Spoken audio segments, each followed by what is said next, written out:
গণভোটের মধ্যে দেয়া হলো, যেটা আমার পড়তে লাগছে 3.5 ঘন্টা, জনগণ সেটা পড়ে হ্যাঁ এবং না দিয়েছে কিনা আমি জানি না। জুলাই জাতীয় সনদের যে জনগণ কি বলে আমরা দেখি, সেখানে জুলাই জাতীয় সনদ যেভাবে স্বাক্ষরিত হয়েছে, রাজনৈতিক সমঝোতার দলিল হিসেবে ঐতিহাসিকভাবে যেটা স্বাক্ষরিত হয়েছে, তার উপর ভিত্তি করে জুলাই জাতীয় সনদের পক্ষে এদেশের জনগণ আছে কি নাই সেই প্রশ্নে গণভোট হতে পারে, এবং সেটা একদিনে হবে না, 2 দিনে হবে। সেই বাহাস অনেকদিন হয়েছে, অতঃপর একদিনে অনুষ্ঠিত হয়েছে।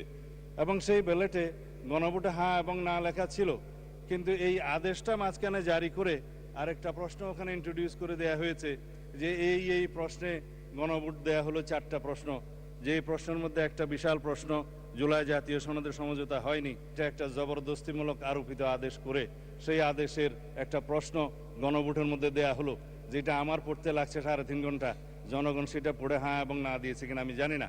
তবে 4টা ভোট, 4টা প্রশ্ন, সেই প্রশ্নের মধ্যে একটা অ্যান্সার দিতে বলা হয়েছে, আইদার হ্যাঁ অথবা না বলুন। কিন্তু 4টা ভোটে তো 4টা প্রশ্ন থাকা উচিত ছিল যে আমরা কোন কোন প্রশ্নে হ্যাঁ বলবো, কোন কোন প্রশ্নে না বলবো, সেই অপশনও ছিল না। আমি সেই লম্বা বাহাসে যাচ্ছি না, তারপরও গণভোটের রায় যদি বাস্তবায়ন করতে হয়, সেই গণভোট এই আইন অনুসারে, সেই রায় অনুসারে সংবিধানে আগে সংস্কার আসতে হবে, সংবিধানের সংশোধন আসতে হবে। সংবিধানে যদি সেটা আমরা গ্রহণ করি, তারপরে সেই গণভোটের রায় বাস্তবায়নের জন্য তখন সংবিধান যদি এটা কন্টেইন করে, ধারণ করার পরে তখন যদি পরিষদের সদস্য হিসেবে শপথ নিতে হয়, সেটা তখনকার ব্যাপার হবে।